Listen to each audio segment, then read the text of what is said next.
Okay, so hello everyone. Welcome to this session of In the Talk, episode 2, Insights into Cybersecurity with Saket Modi. And I will just say a little bit about what exactly In the Talk is. So In the Talk is a series is initiated by Indian Entrepreneurs Forum. This is a non-profit organization based in Munich. We are actually helping a lot of aspiring entrepreneurs and new generations to come up with who are going to come up with new ideas in order to support them, help them in order to set up their businesses in Germany especially. And we also do support a lot of companies from India in order to come here and and provide them some let's say non-profit support in order to set up their businesses here. So this is a bit about in the talk, and now I will jump to let's say a little bit insights into Saket's profile, and that's where we will probably start with. So Saket, I know Saket since my university, and we have been in touch for last several years. And he's a co-founder and CEO of Lucidus, an enterprise cybersecurity and digital business risk quantification platform. He started Lucidus in 2012 in his final year of engineering with incubating in IIT Bombay. Now the company is headquartered in Palo Alto and is also backed by Cisco's former chairman and CEO John Chambers. Lucidus today protects more than 500 multiple, let's say, Fortune 500 companies around the world with its cyber risk measurement and mitigation platform called SAFE. Saket has won a lot of awards, and I have been, one of a great fan of you as well, Saket. So Fortune magazine 40 under 40 and Entrepreneurs magazine 35 under 35, Forbes magazine 30 under 30. A lot of awards under your umbrella, and Government of India also awarded him the title of Champion of Change in 2017. And under his leadership, Lucidus has received multiple awards, including Emerging Vendor of the Year by Frost and Sullivan, Leading Pure Play VAPT Vendor by Gartner's Market Guide in 2019, and Morgan Stanley's CTO Innovation Award 2019, among the others. So I welcome you, Saket, for this session. Thank you for accepting our request to be here.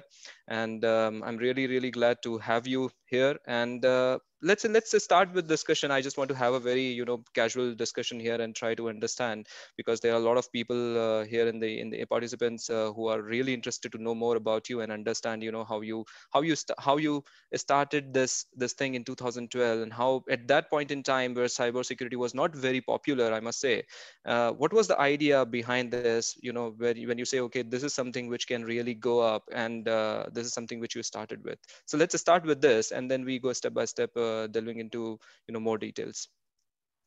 Certainly, and first of all, Ashutosh, thank you so much for having me out here. It's truly an honor. I have been very fortunate to be a first-time entrepreneur back from my final year of engineering.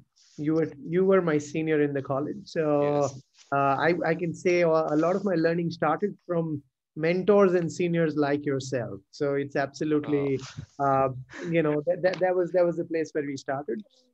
In the course of today's talk, what I expect is that in the last 8 years that I've been running this company, I have made a lot of mistakes. And mm, when you make a lot of mistakes, and when you talk to either aspiring entrepreneurs or existing entrepreneurs, uh, you just want to share them so that you at least don't make those mistakes and you can make a new yes. one which are there. So I hope that I can share all my learnings and all whatever stuff that we've been able to see, and then hopefully if that can inspire or it can just help in any possible way to any entrepreneur who's listening to this, uh, I would see this as a success. To your question, how did I start on the cybersecurity side? Well, if you look at my CV, I was a terrible student all my life. I was somebody who never enjoyed studies, to be honest. I had terrible marks in my school, in my college. However, the only two places where I was in most cases, top in my class was really computer science and mathematics. And these were two areas which was always of great interest of mine, and I was very fortunate that not only did I get the right mentors in my school till my 12th standard, but even in college I actually got the best of the faculty, and I got the right branch, which was computer science engineering, Mm, which I could really deep dive into. So cybersecurity, if you really think about it, it's not really a different field from computer science in any way. yeah. In fact, I would say it's deep diving into computer science even deeper. Uh, so if you really think about cybersecurity, and for a second think about what do you secure, things which can be hackable, which Mm, gets us to the meaning of the word hacker. And what does that mean? Uh, in my understanding, and according to the Oxford Dictionary, the word hacker means making something do it's not designed to do. So if I mm, give you an example, if you use a toothbrush to go ahead and clean the mirror, right? If you use a if you use a pen to insert that in a socket and actually hold the socket so that you can plug in your yes. adapter, that's a hack, Yeah, right? that's all Because hacking pen, nowadays. the pen was not designed to do that, or the toothbrush was not designed to clean the mirror, right? Yeah. What that means is that you were able to see the pen and make it do something that it was not designed to do. That Mm, means you understand the pen very well, the properties of the pen very well, and then you can apply it in those scenarios where it can actually make a different kind of an impact.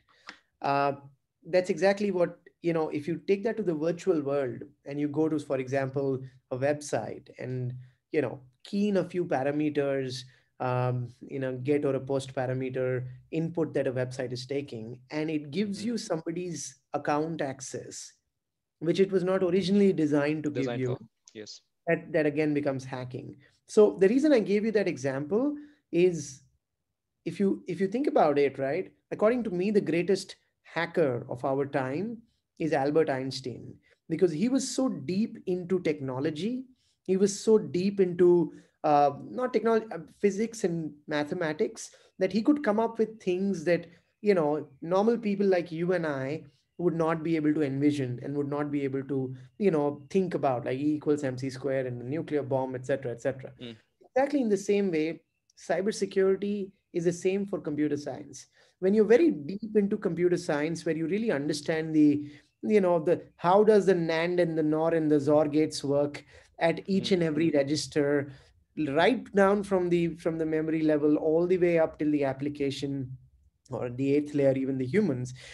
If you really understand every stack of that, you're able to go ahead and twist and bend things within a computer, within a internet connection, within a application, within a cloud instance, which general people cannot. And mm, that was the high of my life, where I was always very curious about technology, about mathematics, and how the world of internet works. And when you go super deep in, you understand how hacking works. And when you understand how hacking works, you can go ahead and secure companies. So it's really no different than really having a true deep passion of knowing really how computer science works.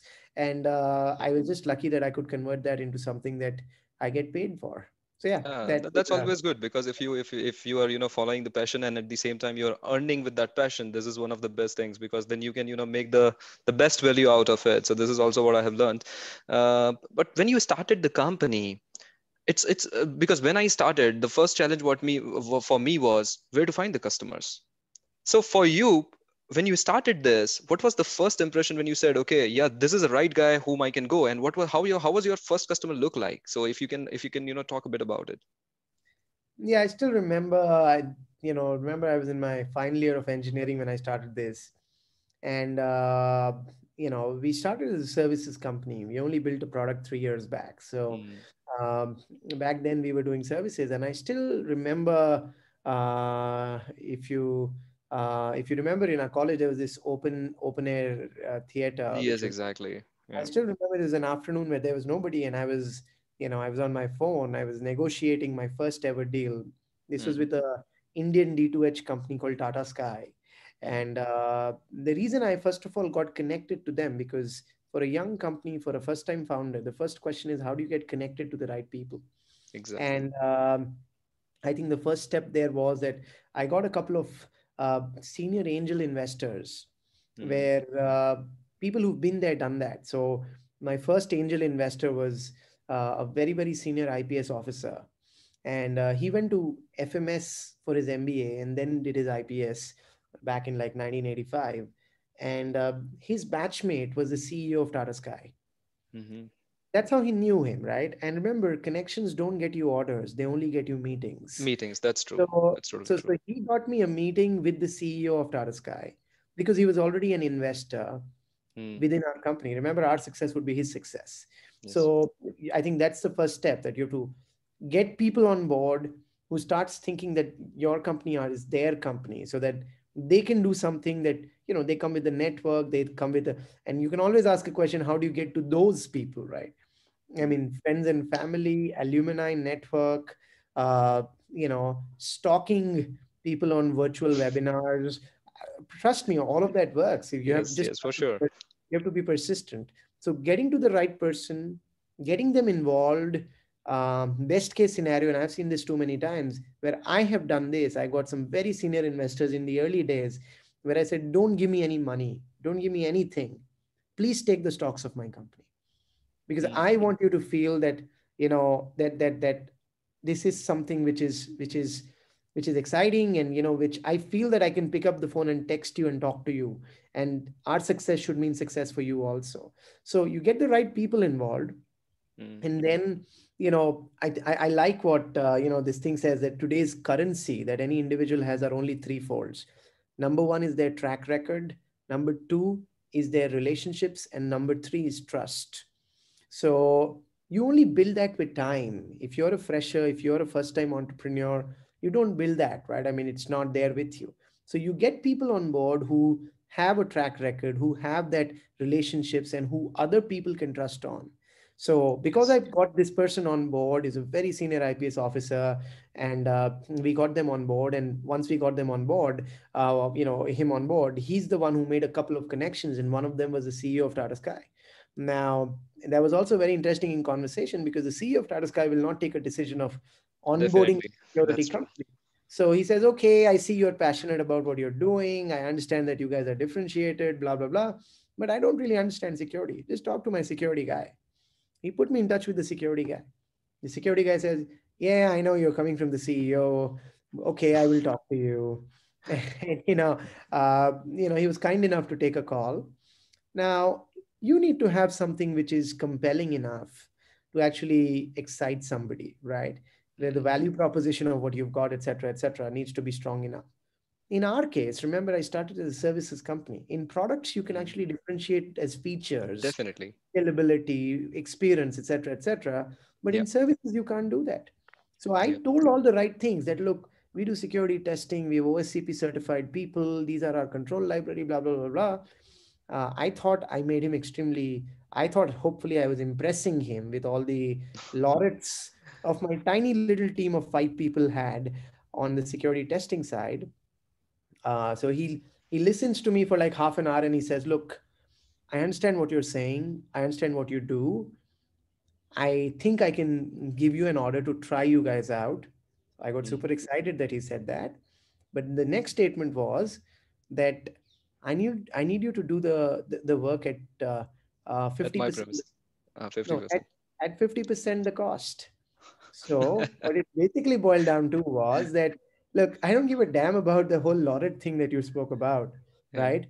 You help save my budget, and then I can give you a chance. Mm. Even that 50% for us was a big deal at that time. I said, yes, Yeah. I'll do it. It's been 8 years. Mm. Tata Sky has continued to be one of my top customers. In fact, Oh, last year, we had a cover story when we announced our investment with John Chambers, and one of the people who gave that quote in the cover story of Fortune magazine was Harit Nagpal, who was the CEO of Tata Sky. So he continues to oh. be a great supporter, a great mentor over the years, Mm. and somebody who I really look up to. But since you asked the question of the first customer, Mm. that's how we got our first customer.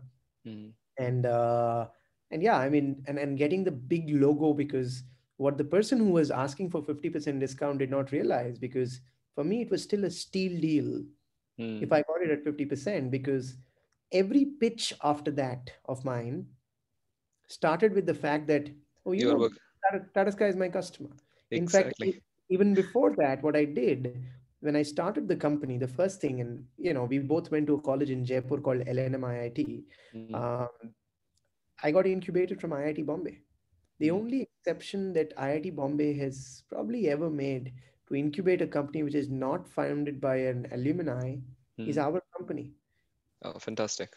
I was so persistent because I used to go and train people in IIT Bombay as a, I used to take these 2-day workshops on Mm. cybersecurity. I knew quite a lot of professors out there. And then I was super persistent. I said, hey, you know what? I need this incubation because I knew that when you introduce your company, especially when we only had Indian customers, now we have global, and globally it's nice to have, but it doesn't make as big of a difference as it does in India.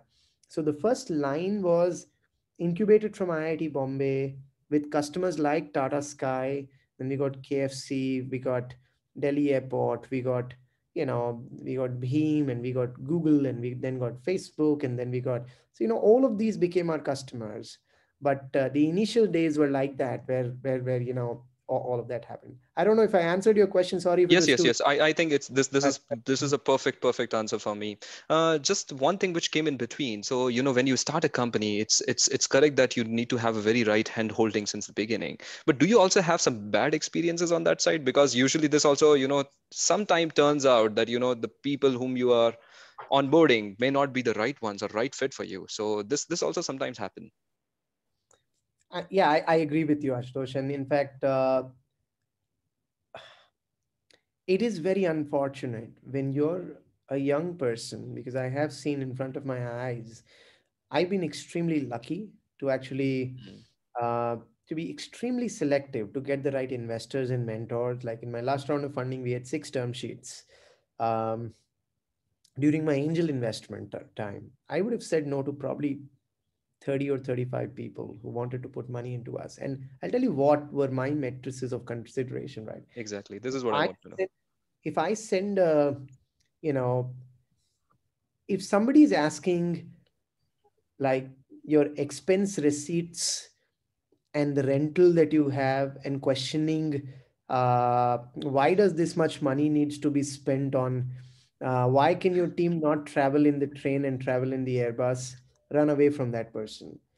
If somebody is asking when you're demonstrating the product without listening to your product, jumping and telling you 25 suggestions on how you can improve the product, run away from that person. uh, if you are talking to somebody where in 1 hour they talk about 2,843 names of people that they know, and they are trying to impress you about their contact details, run away from that person. uh, if you're talking to somebody who um, who basically uh, from the very first day talks about, tell me my exit plan and my exit strategy, and if I don't get this exit, can you guarantee me an IRR, which is the investor rate of return, and can you guarantee me Mm. ABCD, can you personally guarantee me, run away from that person, right? If somebody tells you that, and they get their CFO on the call and say, the valuation you're investing in, we will have to pay a tax of 25 or 30% or 40%, depending on the place where you are. So can you give us that much discount more? Oh. Run away from that person. If you're talking about after everything is done, you like the person, they like you, and you send the shareholders agreement, and they come back with, can you please tweak these 4 clauses where I need a drag along and tag along and etc., because I'm an extremely experienced investor. uh, Absolutely run away from that person. So, and again, these 5 or 6 examples which I gave you, it's based on real life experiences which I'm talking to you about. I Mm. was very, very particular that, so I have one of the most, I've been extremely fortunate. Remember, I'm a first time entrepreneur. So as a first time entrepreneur, a couple of good things about me is I'm, very, very hands on with technology, given I'm a computer science engineer, and that's been an area of my interest. Very high energy, as you would know by now, Yes, jumping that's all true. the time. But what it doesn't come with, and my weaknesses are, I've not seen how to build a scalable company. I Mm. don't know how to build a global company, how to recruit the right talent, how to build the culture of the organization, how to get the product market fit right, how to do the messaging right, Mm. how do you build the right, finance structure, which is very, very compliant, etc., etc., etc. Mm. And because you don't know that as a first time entrepreneur, what I have done is surround myself with some of the most incredible people on the planet who are literally on my speed dial list. I'll give you a small example, right? If I have a product problem of how do I scale my product up, what should be the stuff that I should be thinking from an architecture perspective. The chief technology officer of PayPal is an angel investor in my company. He's Mhm. the person who I go and ask, look, help me on how do I scale my product. If I have a question on my audits that happen on a yearly basis, the bookkeeping that we do, the P&L, the ex CFO of Flipkart is an angel investor. So I ask him. If I have a question around fundraising, I have a partner with Sequoia and I have a partner with SoftBank who's an investor in us. I'll go to them and ask them that question, right?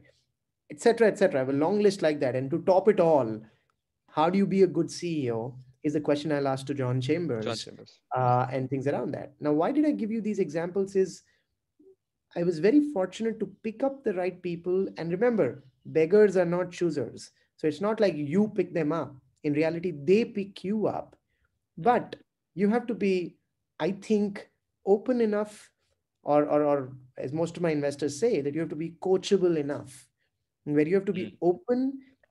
I like that saying which says true wisdom is not about knowing what you know, it's about knowing what you don't know. So, especially when you talk to these people, I'm I'm fairly clear about my strengths, whether it's technology, high on energy, communication, etc., etc. But I also know where I need help. And I'm very open about that, especially to my investors and my mentors and my advisory board members, etc., etc. So when you do that, and most of these people, I mean, when they invest money into you, it's like, I like calling it a casino change, that they put I mean, 3 years back we did the angel round, and again, I'm still at the early stages because you wanted the whole Mhm. how did we start kind of thing. I mean, they put in like $50,000 or $100,000. Or the biggest check I got at that time 3 years back from an individual was $200,000, and I put together the whole thing. It was a $2 million round. But the point I'm making there is that I was very clear about who I don't want in my round. I literally, stopped talking to people who had any of these traits, which I gave you some examples of. And Mhm. then all of these people who came on board, I can almost tell you without any exception, they would be people who you send a DocuSign and within the next 3 minutes it's signed. There Mhm. is a very high probability they've not even read that. And I was actually curious, because initially I thought, I would never sign a document which I would Yeah. not read. And these are like super senior people, right? I can Yeah. I can write anything. So one of them, I actually asked them, and he said, Sakit, look, you don't get it, right? I am investing this money. Of course, it's a small amount of money, but the more important thing is you'll use my name, there'll be an association. I'm Mhm. investing this money because of the trust I have in you. In you, definitely. If I have to go through every word and comma and full stop and then try to figure out, whether you've written the right language, I mean, what's the point of investing, especially at an early stage? If somebody's putting, $2 billion into you, and I think they deserve to do all of those things, right? Because you For sure. can't gamble multi $2 billion, right? Mhm. But out here, this is like gambling money for them, right? In most angel investors, right? In fact, it's Yes. the other way around also.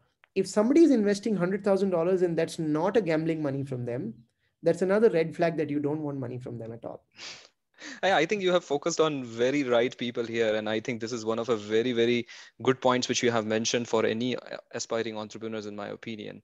So let's touch base a little bit about Lucidus and cybersecurity area for a minute. So cybersecurity itself is a very big term, very vast term, and cybersecurity varies for telecom, it varies for healthcare as well as digital payments, fintech.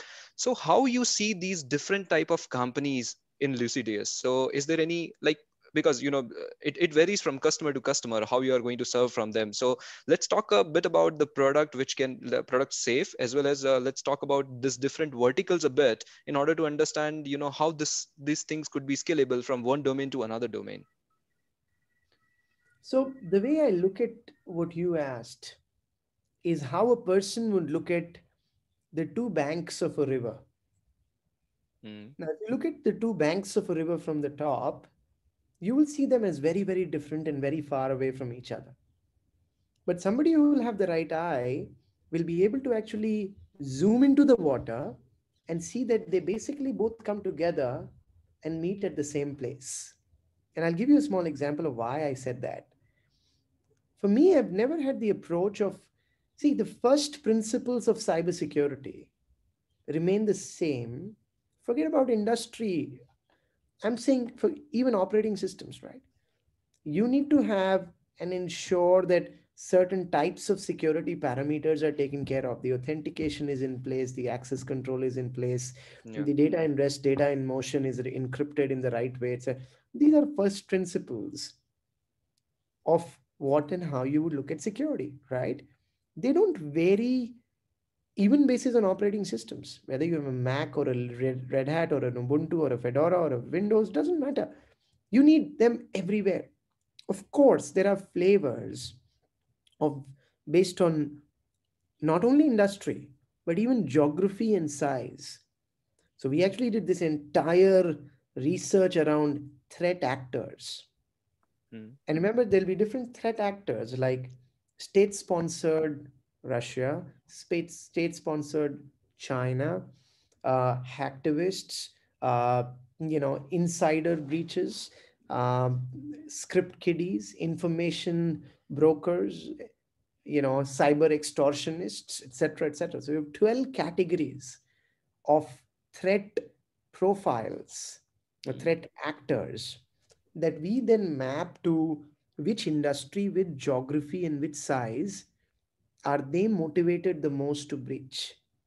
And for Yeah. every single threat actor, starting from defining what is the average funding they have, the average technical skills they have, what is the collateral damage acceptability to loss of life, to get acceptable chances of getting caught, etc., etc. There are various variables that you can actually assign to each threat actor. So that's one way of looking at it, which is from the outside. From the inside, so I'm simplifying it because this is Mm. something you can apply as a formula to any industry Any or industry, yes. something, right? So you look at it from the outside of who's interested to breach you the most. Mm. And when you look at it from the inside, saying what kind of vulnerabilities are there in my environment? What kind of security configurations are there which are failing in my environment? The people element, right? How secured is that? So basically, there are three pillars, right? People, process, and technology. Mm. You have the fourth one now, which is a third party for large enterprises, which is very, Yes. very critical. But for simplicity's sake, let's keep it to people, process, and technology. Any company you are in the world, what gaps do you have in your people, process, and technology? That is what really goes ahead and defines multiple things which are out there. So again, coming back to your point which you were mentioning, this is where this is where we don't really think that the first principles need to change, but Mm. we just treat another industry like any other parameter in the overall equation of Mm. putting that into my product. So my product is called SAFE, stands for Security Assessment Framework for an Enterprise. What it does is it basically predicts cyber breaches. So in a very simple way, if I asked you a simple question, right? I mean, if I asked you how much battery is there in your cell phone, you have an objective real-time answer. Yeah. But if I asked you how much, how secured is your cell phone, you don't have an objective real-time answer. That's what we are doing. We are getting objectivity to every cell phone, every laptop, every desktop, every server, every middleware, every database, every data storage, every cloud instance, every SaaS service, Mm. and provide a rating the way you don't need a explanation of what is the difference between a 3-star or a 5-star hotel. You Yeah. know what's a 3-star and a 5-star hotel, right? But you don't know what's a 3-star and a 5-star cybersecurity status Mm. of each device which is around you. So that's what we are revolutionizing from SAFE, where we give a SAFE score, Mm. which is the breach likelihood score. Okay. That's something that we've, that the whole algorithm of that is something that we've co-developed at MIT in Boston. We've been Mm. working with them for the last 2.5 years, and we put the whole thing together into a Bayesian network-based risk prediction engine, which actually Okay. says what is the probability of a breach of your laptop given these variables which are there in your laptop for security. So that's what that's what the product does, and it basically gives a breach likelihood score to Mm. every IP address in your network, to every employee in your company, and to every policy. So people, process, and Okay. technology It covers all three of that. All three vertical of them. And then how you really do the mitigation then? Because let's say when you came to know about a specific safe score, what are the next steps which you do with your team? Yeah, so you always marry that with with the actionable insights. So what that means is you basically go ahead and say, what are the 10 things you need to do? If you do these 10 things, what will be the impact on your breach likelihood? That's a very, very crystal clear list that comes out from the product, saying these are Okay. the 20 things you need to do to take the score up from X to Y. Okay. Okay. In fact, if you want to try it out and everybody wants to try it out, if you want to do that, you can download an app. It's called Safe Me. It's a Hmm. free of cost app, both on the iOS and the Android store. Uh, Takes zero permissions. So, in other Okay. words, it doesn't see your pictures, it doesn't see your location, nothing like that. But if Hmm. you download it right now, it's called Safe Me by Lucidus. So it's both on iOS and Android.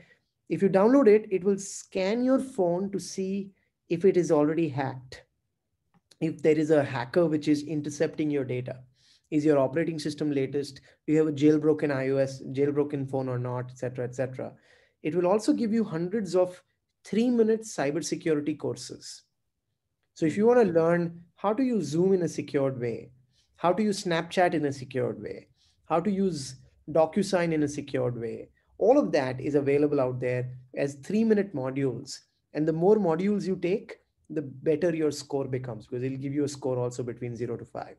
And then it will also show you your leaked credentials on the deep and dark web in plain Hmm. text. And all of this is free of cost without any ads. So this is something which we, for consumers, we have, which is called Safe Me by Lucidus. And you can download it right now, and you'll be able to just check your own scores on how likely are you to be breached in the next 12 months. Yeah, I think this is a very fantastic thing, because this leads to my another question, which I have seen in a lot of your talks as well, which comes quite often. So, for example, you say don't allow the permissions to the specific, when you download an app, they always ask for the permissions. But for example, if I just want to keep using my Instagram, I need to allow them to give permissions, because otherwise they will not allow me to, access the tool or access their apps in the full way possible. And I've also seen that they keep on listening, so they keep on quietly listening to what your needs, and based on this they are projecting a lot of advertisements as well. So do you have something to comment about? I mean, if we are not going to give these permissions, then we are not going to use the full access to these apps as well. So how, I mean, because it can go into that we are not able to use the app at all. So Yeah. what you can suggest for this?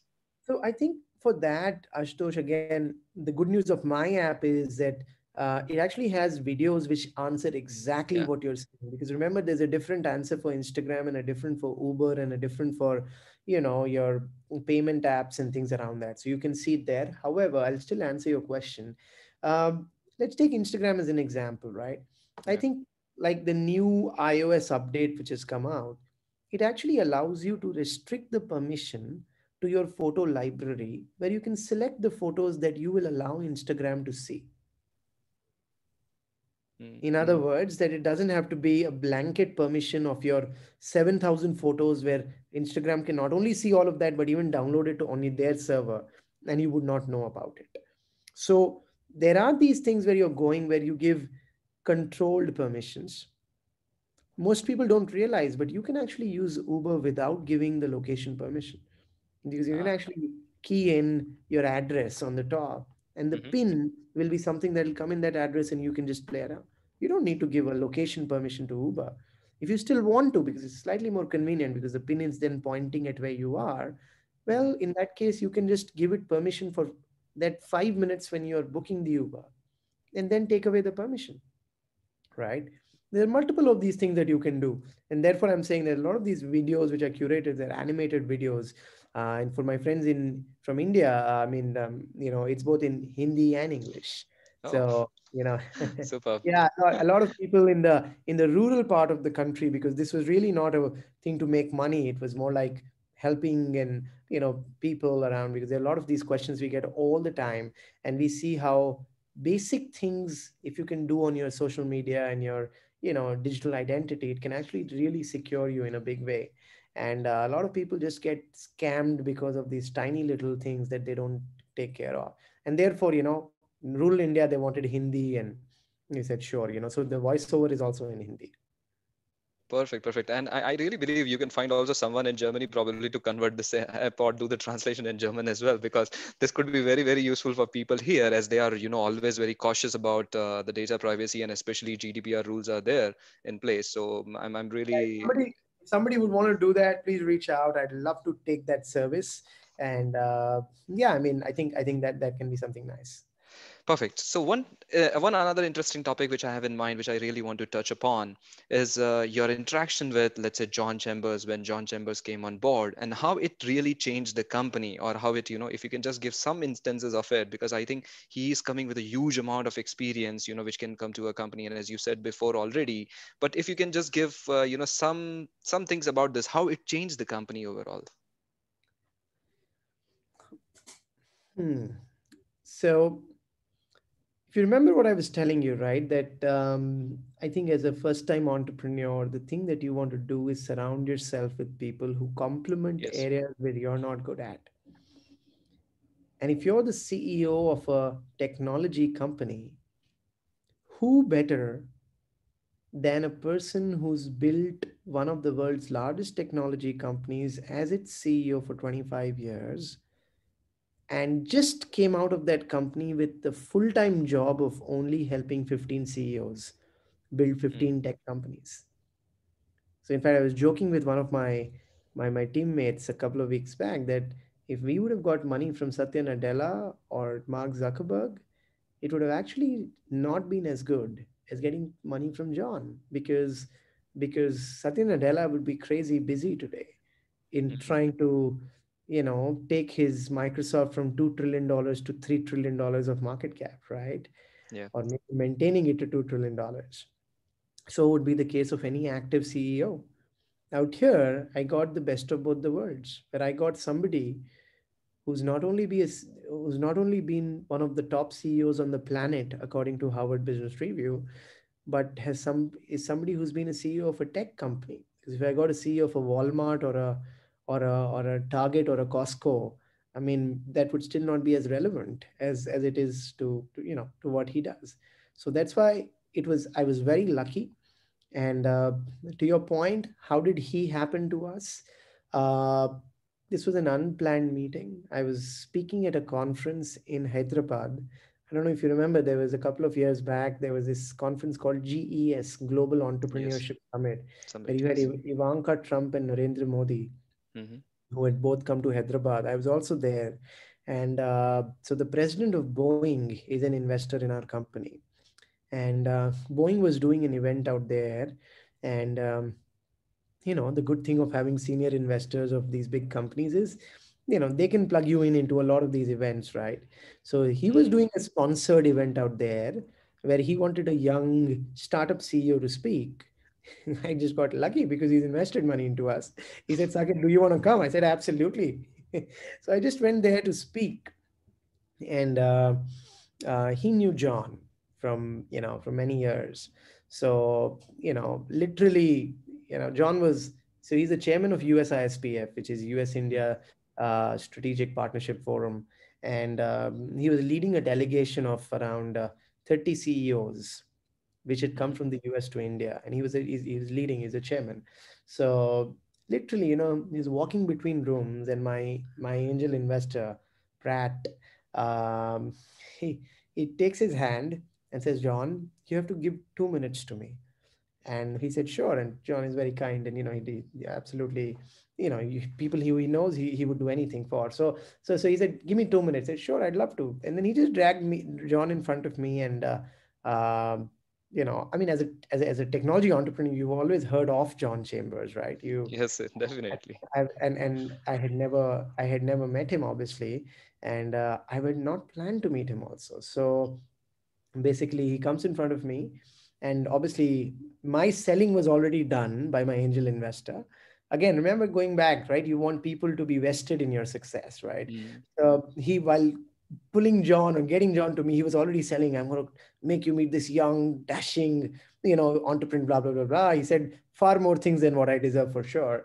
But I guess it worked. So he got him in front of me. And John says, young man, I still remember his words exactly. He said, young man, I hear very good things about you. Why don't you tell me what your startup does in 15 seconds? Wow. So think of it like this, right? I mean, you have John Chambers in front of you, who you've always I've heard of and looked Yeah. up to, right? I mean, Cisco. I don't know if people know, but Cisco was a Fortune 1 company at one Mm. point, right? And then the recession happened and things around that. So, and John was the CEO then. So he's there in front of you, and then he's asking to explain everything that you've done for the last many, many years in 15 seconds. uh, I think I did okay. So he said, I gave the pitch, and he was like, okay, that sounds interesting. Why don't you speak to Shannon? And we can schedule a call to take this forward and just get to know you. So I went to Shannon, and Shannon is the chief of staff of John, even now with Mhm. John. So she's the person who she's the remote control of John, basically. So I went to Shannon and asked her, can I meet John? And she's like, okay, but he has a tight schedule and this and that. I said, look, anytime, any day, anywhere, just tell me when, it doesn't matter. So he was flying to Delhi after Hyderabad, and he said, after 4 days, I see a 15-minute slot I can give you, and things around that. So I said, I'll take that. I'll take whatever it is. I don't I don't care. So I went there and again met him. And then he was having an event. So he said, why don't you come and become a part of my event there? So I was Mm. in the audience listening to him. He made me speak to one of his investee companies. So he's only invested in two companies outside of the US. It's one is Mm. us, the other is based out of Chennai. It's called Unifor. It's a voice analytics company. Mhm. So he made that their CEO because he already invested in him, interview me. So I did that. He's a few years senior to me. So told him that I think he said good things about me to John. And then he said, sure, let's have another conversation. And that was like after a week. So, I told Shannon that, look, and I had like a 1 hour slot. And I was already texting Shannon like every day, and we had become sort of friends. I was just look, I've been talking to John and things around that. And for some reason, Shannon said that, look, I'm happy to give you the time. And I was in India then. So, Mhm. and she said, when do you want to talk to him? We'll do the video call.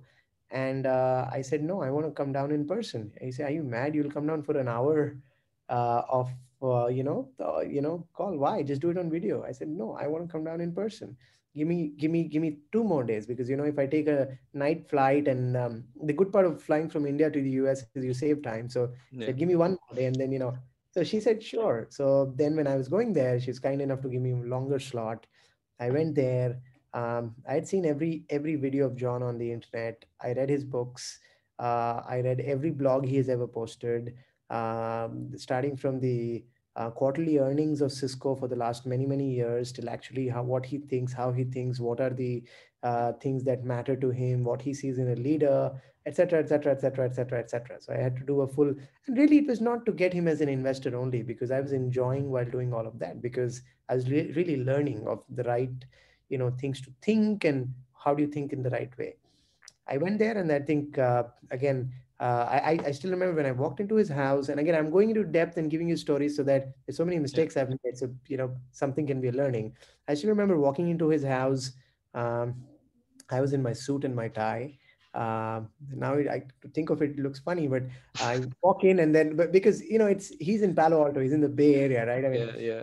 I'm always in my t-shirt now, so it's not required, but that's fine. I walk in, there are three of his dogs, and I'm shit scared of dogs, and they all pounce on me, and then they're all over me, and I'm super scared. And then John comes laughing, and he says, "Don't worry, they'll not bite."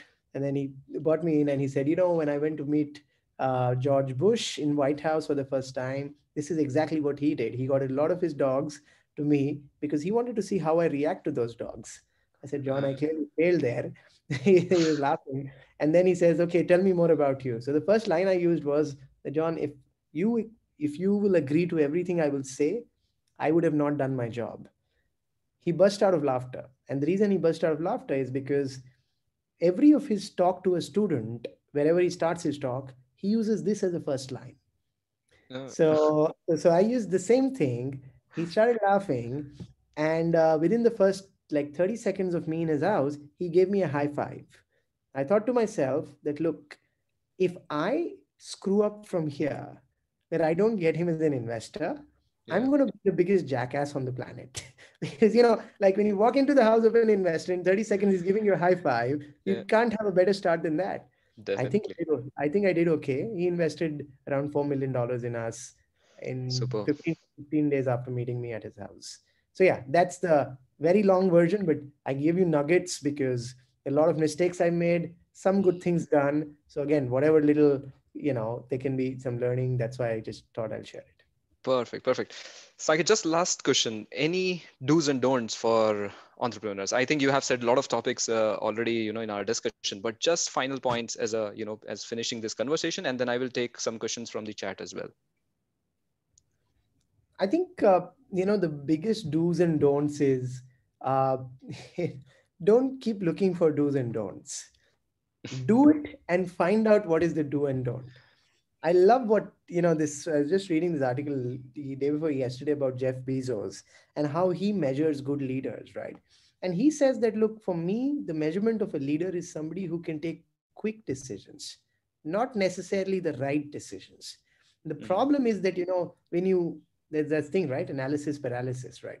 When you Yeah, actually have the thing where, you're just thinking about what is the right way. Am I doing it the right way? Am I doing it the wrong way? Guess what? There is no one right way. There are like gazillion right ways and a gazillion wrong ways. The more important thing is doing it. When you do it, when you learn yourself, no matter what people teach you, I don't think it works like that. You have to do it yourself. So doing is more important than doing it right. And when you do that, I think it just, it's just something there. So sorry, I didn't answer your question, but I thought that's more important than giving you a prescription of these 23 yes, for things you sure. should do and things No, around that. I think this is totally fine, and this is I think this is the best way. You have already explained a lot of points along the talk as well. So I only have one question in the chat window which I can see right now. One of the question is that what are the topics in cybersecurity that are crucial and should be talked about, but are usually not while the discussions around this topic happen? So is there any topic which you want to say about that which are very crucial in cybersecurity and people are not talking about it? Uh, I think there's enough conversation about cybersecurity happening now, and some hidden things about cybersecurity that people don't talk about, right? Well, let's take an example of something from cyber insurance. There's this thing called, is generally not very popularly understood, and it's something called silent cyber. And I Mm, explain what that is. When I say cyber insurance, most people think and understand that cyber insurance is cyber insurance, right? I mean, if you get hacked, you get paid, right? yeah. That's the obvious piece of it. Then there is this whole dimension about silent cyber that suddenly the insurance world has woken up to, where your DNO insurance, or there are different types of insurance which all now have a cyber element to it, and that's suddenly become extremely hot, and a lot of people are talking about it, and doing a lot of stuff which is out there. So that's one. And again, I won't have a list of stuff which people should talk but they are not talking about. I think the fundamental thing about security overall that should be there is people need to think about security from design and not as an afterthought.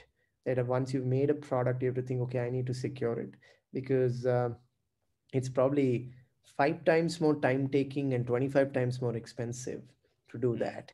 yeah. So I think thinking of not creating more security products, but thinking of creating more secure products is what needs to be spoken about. And not in the security community, but in the developer community, in the community of people who make things. So that, and I think that's happening already, but I still think we have a long way to go there. Just one question from my side. So, do you also start seeing that the small companies are now becoming, while designing their products, they are, even transforming their product in such a way that it is already cyber secure, or to an extent they are already trying to take some measures already in their tools? They have to, and I think the good part out there is that uh, you get a lot of these frameworks these days which are already thinking for cybersecurity for you. So like in .NET, if you're actually coding and an application, there's certain libraries which you just enable, which will never allow you to code in a way where there can be an SQL injection. Okay. So, it's just, it's like being pre-embedded at a lot of places. But as I told you, even then there are a lot of hacks. So there is still a long way to go. One last question which I see in window: how do you envision AI meeting cybersecurity now and in the future? Um, I still remember these words from Elon Musk, which said, an AI powered cyber attack, which will really take the world by storm, is only a matter of time. It's not, it's not if, it's only when. Uh, there's a lot of stuff going on the AI and cybersecurity intersection side. AI is like this, it's like this, super gadget that you can fit into anything. It basically makes something more intelligent in terms of decision making. Cybersecurity needs that, especially when you defend yourself. Writing playbooks in the form of security orchestration is where a lot of machine learning and artificial intelligence can be used. I think it's already starting to be used out there. So, yeah, I hope that answers the question. Perfect, Sankit. So I think we are more or less end of the discussion, and I'm really thankful to you for your time today and for this enlightening session. I have also Mr. Sanjay Tambe with me, who is chairman of Indian Entrepreneurs Forum, and he would just like to give a vote of thanks as well. So thank you so much from my side. Thank you for Thank being you, here. Ash. Thank you for Yeah, having me Sanjay, up here. to you. Yes, hi, Saket. I'm driving, so I'm not able to concentrate on the camera to look into the camera. But it was really a very productive talk, first of all, and very, very enchanting to hear you out on your success story. And it's actually a fantastic. We would like to repeat at least this subject again with you because being a Saturday in Germany, people are quite laid back. They don't really around lunchtime want to watch Zoom. Zoom, although they are very much interested, they are not really into Zoom around midday. And you have such a fantastic story to share with us. And Germany has a big and strict DPRD and whatever it is called DSVGO data protection policies in place, and they are very, very precarious about everything what data security means. And it will be best to have you again on a panel with us. I would like to invite you again. I hope you can say sometime yes to, yes to that invitation. And yes, thanks again for sharing this with us. And yes, we would like to have you again, of course. No, that'll be awesome. And again, thank you for having me. Thanks for the opportunity out here, because it is something which is, whatever I can do, whatever my little part can be there to actually help out, more than happy to do that. And Sanjay, feel free to, connect with me, and whatever I can do, always there for the Indian diaspora everywhere. Lovely, lovely. Thanks a Perfect, lot. Saket. So thank you so much for your time, Saket, and thank you for being with us this session. Guys, everyone, this session is also going to be on YouTube. So if you also want to see it afterwards, there are a lot of learnings in this session. So I'm really hopeful that this can be of some use for everyone. Thank you so much for your time. Thank you, Saket. Thank you, everyone. Thank you, everybody. Bye bye. Bye.